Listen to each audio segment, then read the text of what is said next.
Today you can see airships in pictures, in museums, and very rarely in the air. Why don't we use this mode of transport, and does it have a future?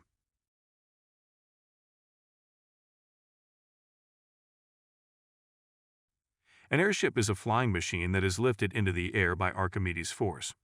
An airship rises into the air using the same principle as a balloon. Its dome contains a gas that is lighter than air. Hydrogen or helium is usually used for this purpose. Because of the difference in gas densities inside the airship's dome and the surrounding air, a lifting force is created that pushes the craft upward. The airship differs from a balloon in that it has a propulsion system, which makes it possible to change the height and direction of movement.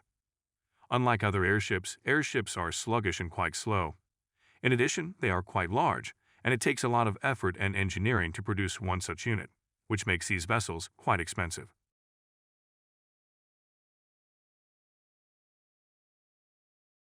Jean-Baptiste Marie Charles Minier is considered to be the inventor of the airship. Minier's airship was to be made in the form of an ellipsoid. Controllability was to be accomplished by 3 propellers rotated manually by the efforts of 80 people. By varying the volume of gas in the balloon by using a balloon, it was possible to regulate the height of the airship, and therefore he proposed 2 shells, external, main, and internal. The airship with a steam engine designed by Henry Difford, who borrowed these ideas from Minier more than half a century later, did not make its first flight until September 24, 1852. Such is the difference between the date of the invention of the balloon, a flying machine smaller than air, and the first flight of the airship is explained by the lack of engines for an aerostatic flying machine at the time. The next technological breakthrough was made in 1884 when the first fully controlled free flight on a French military airship with an electric engine La France by Charles Renard and Arthur Krebs was carried out. The airship was 52 meters long and had a volume of 1,900 cubic meters and covered a distance of 8 kilometers in 23 minutes with an 8.5 horsepower engine. Nevertheless, these apparatuses were short-lived and extremely fragile. Regular controlled flights were not made until the advent of the internal combustion engine.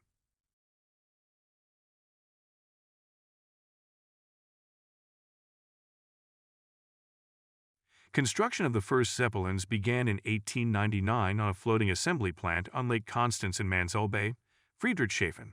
It was set up on the lake because Count von Zeppelin, the founder of the factory, had spent his entire fortune on the project and did not have enough money to lease the land for the factory. The LZ-1, LZ stood for Luftschiff Zeppelin, was 128 meters long and was balanced by shifting weight between 2 nacelles. It was equipped with 2 Daimler engines rated at 14.2 horsepower. Zeppelin's first flight took place on July 2, 1900. It lasted only 18 minutes, as the LZ-1 was forced to land on a lake after the weight balancing mechanism broke. After repairing the apparatus, the rigid airship technology was successfully tested in subsequent flights, beating the speed record of the French airship La France, 6 meters per second by 3 meters per second, but this was still not enough to attract significant investment in airship construction. Earl received the necessary funding a few years later. Already the first flights of his airships convincingly demonstrated the promise of their use in the military. By 1906, Zeppelin managed to build an improved airship, which interested the military. Semi-rigid and later soft Parseval airships were used for military purposes, as well as Zeppelin's rigid airships. In 1913, the rigid Shetlands airship was adopted. Comparative tests of these airships in 1914 showed the superiority of the rigid airships. The latter, with a length of 150 meters and the volume of the shell of 22,000 cubic meters, lifted up to 8,000 payload, with a maximum lifting height of 2,200 m. For the German military airships during the First World War, the ceiling was up to 8,000 m. With 3 210 horsepower engines, they each reached a speed of 21 meters per second. Payloads included 10-kilogram bombs and 15 centimeters and 21 centimeters grenades, weighing a total of 500 kilograms, as well as radio telegraph equipment. In 1910, DLA opened the world's first air passenger line Friedrichshafen-Düsseldorf, on which the dirigible Germany operated. In January 1914, Germany had the most powerful airship fleet in the world by total volume, 244,000 cubic meters, and by the fighting qualities of its airships.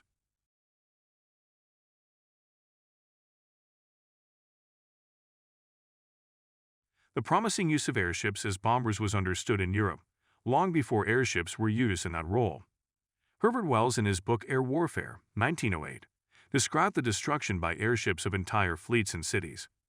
Unlike airplanes, the role of bombers was played by light reconnaissance planes whose pilots took a few small bombs with them. Airships at the beginning of the World War were already a formidable force. The most powerful aeronautical powers were Russia, which had a large balloon park, with more than 24 vehicles in St. Petersburg, and Germany, which had 18 dirigibles. Of all the countries involved in the World War, the Austro-Hungarian Air Force was one of the weakest. The Austro-Hungarian air fleet on the eve of World War I included only 10 airships. The military airships were directly subordinated to the High Command. Sometimes they were attached to fronts or armies. By September 1914, however, Germany had already lost 4 apparatuses and had switched to night operations only. Huge and clumsy, the airships were an excellent target for the enemy's armed airplanes, although they had a platform with several machine guns on top to protect them from attack from above, and they were filled with extremely flammable hydrogen.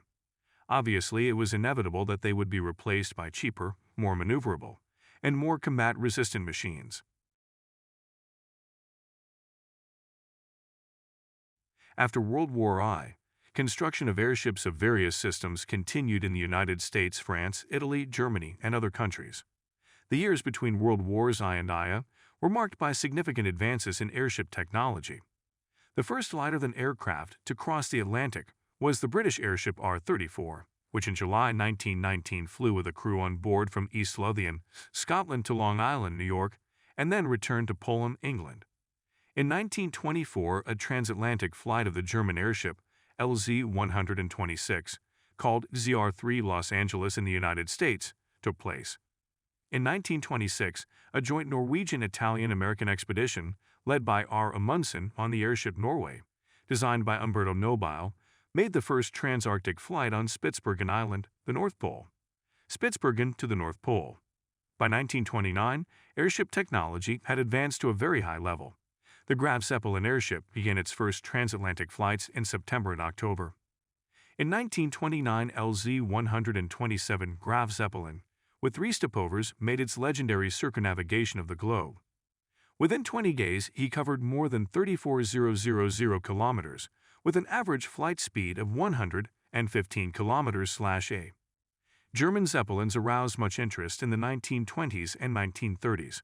And in 1930, the U.S. Post Office issued special airship stamps for use during the Pan-American flight of the airship Count Zeppelin. Its famous flight to the Arctic took place in the summer of 1931, and soon the airship began relatively regular passenger flights to South America, lasting until 1937. Travel in an airship of this era was much more comfortable than the airplanes of the time, and in some respects even modern ones. The passenger airship often had a restaurant with a kitchen and a lounge. The Hindenburg was even equipped with a small, specially made for the airship, lightweight grand piano. They tried to reduce the weight of this equipment, of course, so they offered showers instead of baths, and everything possible was made of aluminum, of which the grand piano on the Hindenburg was also made. The British rigid airship R-100 and 150 single, double, and quadruple passenger cabins, with berths located on 2 decks, a dining room for 60 people, and 2 promenade decks with windows along the walls. The upper deck was mainly used by passengers. The lower deck housed the kitchens and toilets, and accommodated the crew. There was even an asbestos-covered smoking room for 24 people. Smoking was forbidden on the Hindenburg.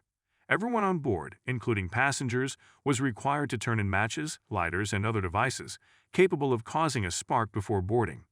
One of the largest airships in the world, the American Akron, with a nominal volume of 184,000 cubic meters, could carry on board up to 5 small aircraft, several tons of cargo, and was theoretically able to overcome without landing about 17,000 kilometers. In the Soviet Union, the first airship was built in 1923. Later, a special organization, Dirigible Stroy, was established, which built and put into operation more than 10 airships of soft and semi-rigid systems. In 1937, the largest Soviet airship, USR V-6, with a volume of 18,500 cubic meters, set a world record for flight time, 130 hours and 27 minutes. The last Soviet airship was the USR V-12 BIS, built in 1947.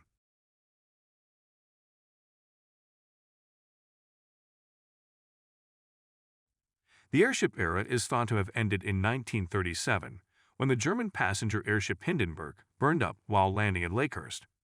This accident, along with the earlier Wayne Foot Express crash of July 21, 1919 in Chicago that killed 12 civilians, adversely affected the airship's reputation as a reliable flying machine. Airships filled with explosive gas rarely burned or crashed, but their disasters were far more destructive than those of the airplanes at the time. The public outcry from an airship crash was incomparably higher than from airplane crashes, and active operation of airships was halted. Perhaps this would not have happened if Zeppelin's company had had access to sufficient helium. At the time, the United States had the largest reserves of helium, but the German company at the time could hardly count on helium supplies from the United States. Nevertheless, ambitious soft airships with a nominal volume of 18,000 cubic meters and 12,000 cubic meters were actively used by the U.S. Navy during World War II as a reconnaissance aircraft designed to fight German submarines. Their tasks included not only detecting submarines but also hitting them with depth bombs. In this role, they were quite effective and were used until the appearance of reliable helicopters. These airships reached speeds of up to 128 km/h and could stay in flight for up to 50 hours. The last airship key ship was decommissioned in March 1959. The only airship shot down in World War II was the American K-74, which, on the night of July 18–19, 1943, attacked a surface submarine, which was in violation of regulations, since it was allowed to attack only if the submarine began to sink off the northeast coast of Florida. The submarine spotted the airship and fired first. The airship, without dropping depth bombs due to operator error, fell into the sea and sank a few hours later. One crew member drowned.